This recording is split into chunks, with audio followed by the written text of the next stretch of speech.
一切都係最好嘅安排。加措活佛著，馬德鐘聲演。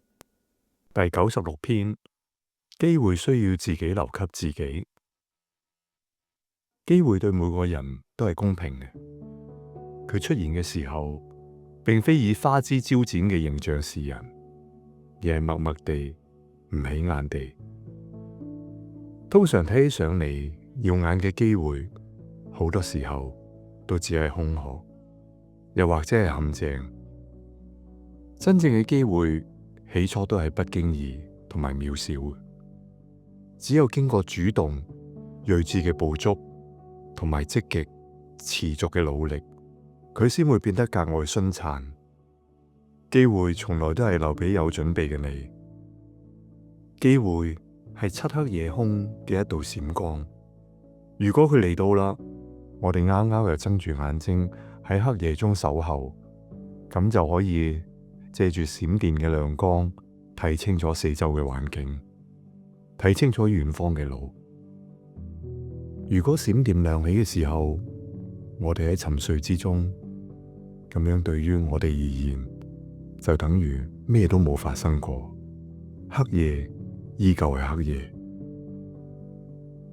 任何人隨時隨地都可能同機會相遇嘅，佢嚟到嘅時候，並唔會事先通知我哋，所以佢總係讓人猝不及防嘅。機會本身並唔華麗，甚至係簡樸到極致，佢總係靜悄悄咁樣，以最微不可察嘅形式降臨。要做好迎接佢嘅準備，除咗需要一雙慧眼之外，仲需要一顆敏感嘅心。曾經喺大霧中行走過嘅人就會知道，遠遠望去，前邊係蒙蒙一片，分辨唔到方向同埋狀況。於是就有人因為缺乏安全感而遲疑駐足。但係當呢啲人最終鼓起勇氣，放下恐懼同埋疑慮，一步步向前走嘅時候，就會發現，其實每一步佢哋都有能力將下一步嘅方向同目標鎖定。所以請大膽地走，唔好停喺遠遠嘅地方觀望，向前，目標自然就會出現。或者下一刻閃電亮起嘅時候，你又準備好未啊？第97篇，心寬了，人生才不會自亂方寸。心小啦，事小就大；心大啦，大事就小。睇淡世間嘅滄桑，內心安然無恙。大其心，容下天下之物；虛其心，愛天下之善；平其心，論天下之事；定其心，應天下之變。大事難事，睇擔當；逆境順境，睇胸襟；有捨有得，睇智慧；事成事敗，睇堅持。佛教對於事物嘅劃分講究內外嘅，卻唔分辨大小。喺佛嘅眼中，大小只係形式，並唔係事物嘅本質。大小都係相對。心若小啦，小事可以變大；心若大啦，大事亦都會化小。胸懷寬嘅人可以承載生命。心胸狹窄嘅人，一粒豆可能都容納唔到。經歷咗滄桑變故嘅心，往往都係安然嘅。所以好多經歷過坎坷嘅人，係能夠接受好多自己唔能夠改變嘅事物，而且唔會將佢推俾命運，更加唔會喋喋不休咁怨天尤人。內心平靜，先至能夠更好咁控制自己嘅心緒同埋理智，對影響自己嘅事物做出準確嘅判斷。揾到新嘅出路。一個人嘅胸懷，並非朝夕之間就可以修煉出嚟，而係要經歷咗好多嘅磨難，經歷無數嘅取捨，經歷許許多多嘅成敗，然後先可以以真誠同智慧去接受呢個世界嘅人同事，先至可以摒棄一切阻礙自己前景嘅私心雜念。心胸闊啦，先至能夠容下更多好嘅品行，人生先至唔會自亂方寸。心寬，天地就寬。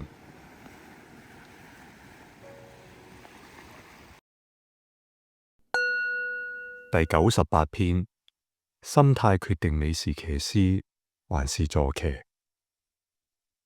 人與人之間本身並冇太大嘅區別，真正嘅區別係在於心態。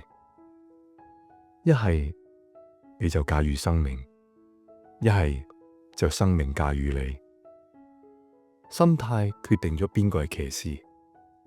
喺面對人生谷底嘅時候，有啲人向現實低頭，放棄咗自己嘅理想同埋追求；有啲人唔低頭認輸，佢哋不停咁樣審視自己嘅人生，分析自己嘅錯誤，勇於面對，從而走出困境，追逐自己嘅夢想，一切由心控。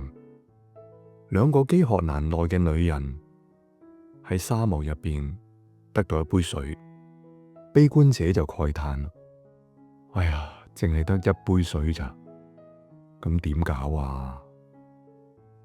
樂觀嗰個就好高興：哎呀，我哋終於有一杯水啦！人同人本身並冇太過懸殊嘅差別，真正嘅差別係在於心態。心態唔同，人生唔同，一係就駕馭生命，一係就俾生命駕馭你。係成為騎師啊，定係成為坐騎？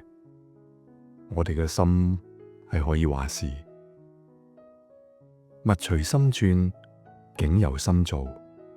一個人內心係點樣樣嘅狀態，就會遇到點樣樣嘅現實。面對失意、困苦、人生低潮嘅時候，心態嘅決定性先至會突顯。心態樂觀、態度積極嘅人，依靠後天積極嘅堅韌，能夠直接面對自己犯下嘅錯誤，勇敢咁去進行修正，從而擁有前進嘅動力。而消極悲觀嘅人，只會喺度怨天尤人咁用機會冇嚟到啦，環境唔好啦，呢啲藉口去安慰自己。或者我哋仲唔能夠控制人生道路上嘅陰晴，但係可以自己掌握自己嘅心態，迎接陽光，將影子留喺身後邊。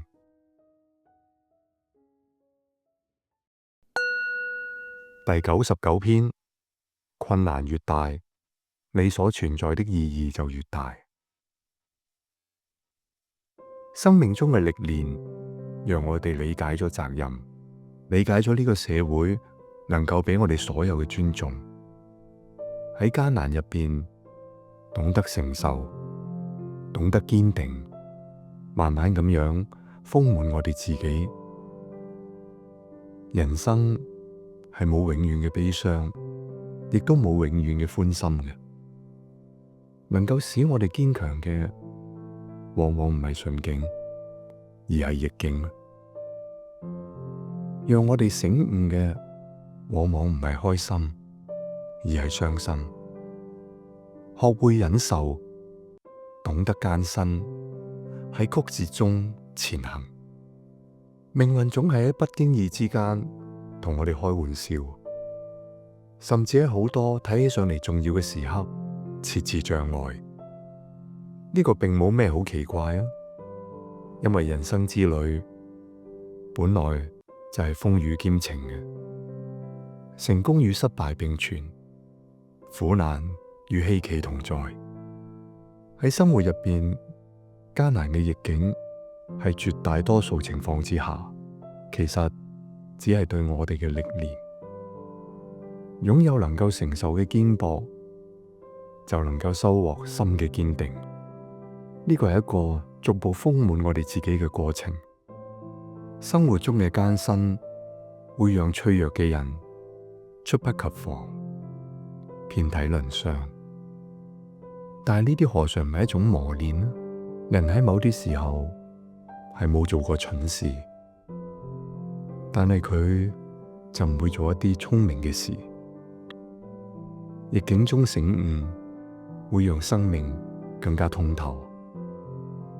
將艱難同苦難睇作一本沉重厚實嘅字典，時時攻下身子去閱讀，你就會從中找到解讀人生、醒悟心靈嘅另一種方式。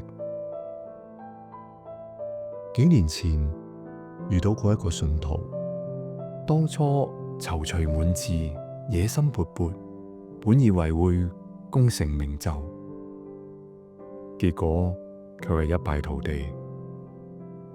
經歷咗無數荊棘坎坷，但係每次都未被壓倒。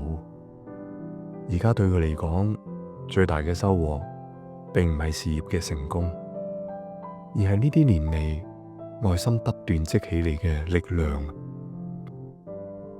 用佢嘅說話講，就係逆境如潮，我若礁石。磨難先至係人生最大嘅本錢。酸澀苦楚帶俾我哋唔單止係無盡嘅悲傷，亦都係催人奮進嘅磨練。就好似彩虹從來都係出現喺風雨之後，生活中逆境同艱辛更加係洪水猛獸。而對我哋自己嘅磨礪，經過更多徹底嘅洗禮，我哋嘅血肉先至會更加豐滿同健壯。要知道苦難從來都係頓悟嘅靈光。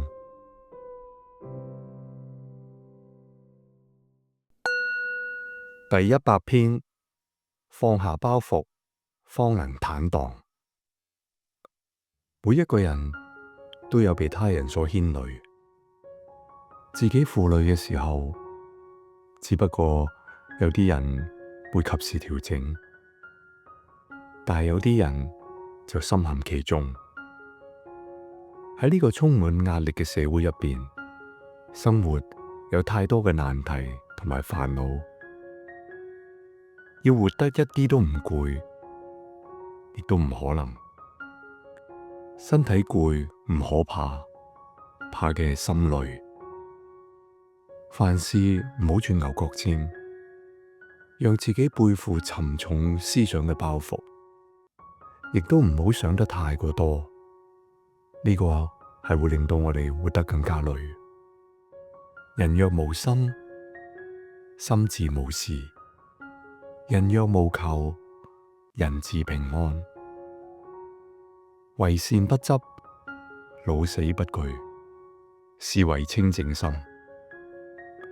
牧區嘅生活相對嚟講係比較艱苦嘅，尤其係喺我細個嘅時候，除咗放牧之外，我仲要做一啲收取木材、挖蟲草之類嘅工作。